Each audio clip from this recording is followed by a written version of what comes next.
I also understand that one of the complications is the Europeans, who are very dependent on the Russians for energy supply and business relationships.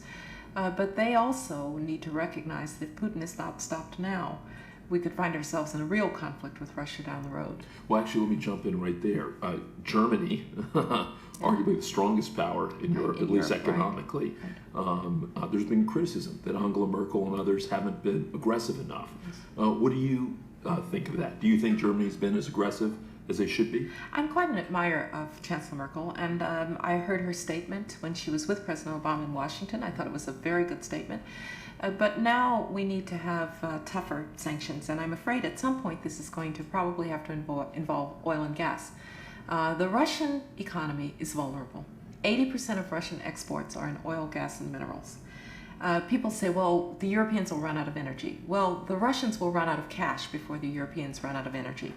And I understand that it's uncomfortable to have an effect on business ties in this way.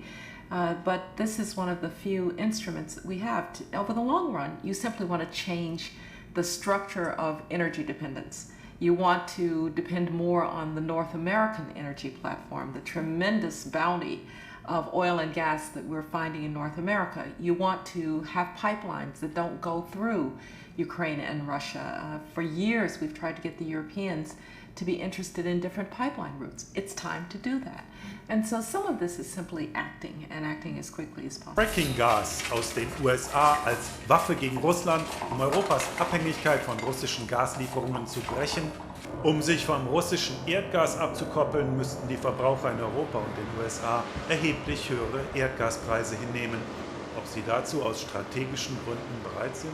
Vor knapp einem Jahr passiert etwas Merkwürdiges. Der Kongress in Washington beschließt ein Sanktionsgesetz. Eigentlich richtet es sich gegen Amerikas Erzfeinde Iran, Nordkorea und Russland. Es geht um Sicherheitspolitik. Aber dann liest man da, Amerika bekämpfe mit dem Gesetz auch die Pipeline Nord Stream 2.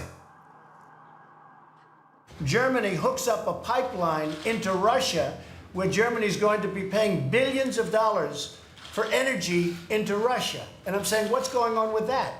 How come Germany is paying vast amounts of money to Russia when they hook up a pipeline? That's not right. Wie ernst es den Amerikanern ist, die russisch-deutsche Pipeline zu verhindern, darüber gibt eine Podiumsdiskussion in Washington Aufschluss in der russlandkritischen Denkfabrik Atlantic Council. Auf dem Podium ein Ex-Diplomat und eine hohe Beamtin aus dem US-Außenministerium. Man ist sich einig, schlechte Zeiten für Nord Stream 2. Kritik an Nord Stream 2 gibt es zwar seit vielen Jahren, Deutschland werde zu sehr von Russland abhängig, aber erst seit neue Absatzmärkte für das Fracking-Gas gesucht werden, haben die Exportkampagnen enorm zugenommen.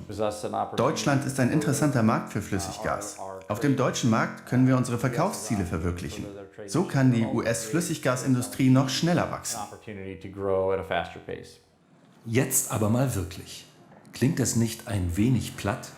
Die Amerikaner wollen eine deutsch-russische Gasleitung verhindern, um ihr eigenes Gas in Europa zu verkaufen?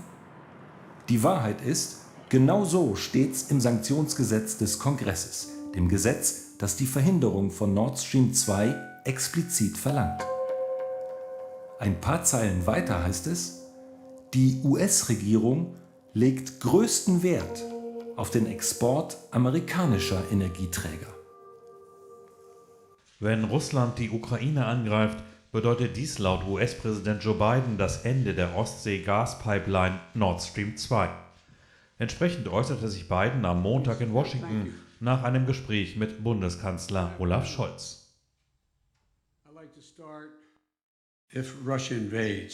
Wenn Russland einmarschiert, das heißt Panzer oder Truppen wieder die Grenze zur Ukraine überqueren, dann wird es kein Nord Stream 2 mehr geben.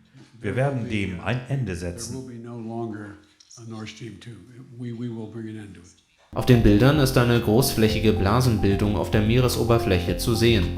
Laut Militär habe der Blasenteppich an einer Stelle einen Durchmesser von gut 1 Kilometer. Der Grund sind offenbar 3 Lecks in den Gaspipelines Nord Stream 1 und 2, die Gas von Russland nach Deutschland transportieren.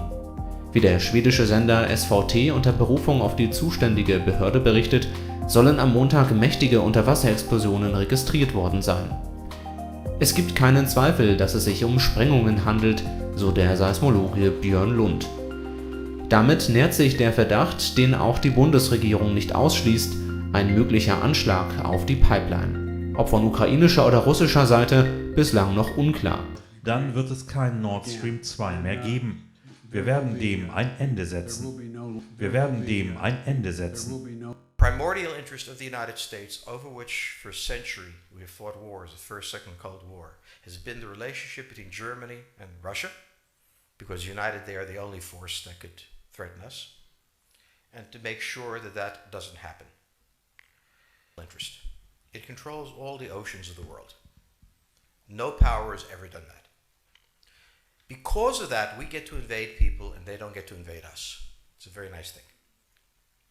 Maintaining control of the sea and control of spilling attack is not intended to defeat the enemy. It's intended to throw him off balance. What we did in Germany is in a very peculiar position. Its former Chancellor Gerhard Schroeder is on the board of Gazprom. They have a very complex relationship to the Russians. For the United States, the primordial fear is Russian capital, Russian technology, German technology and German capital, Russian natural resources, Russian manpower, as the only combination that has for centuries scared the hell out of the United States.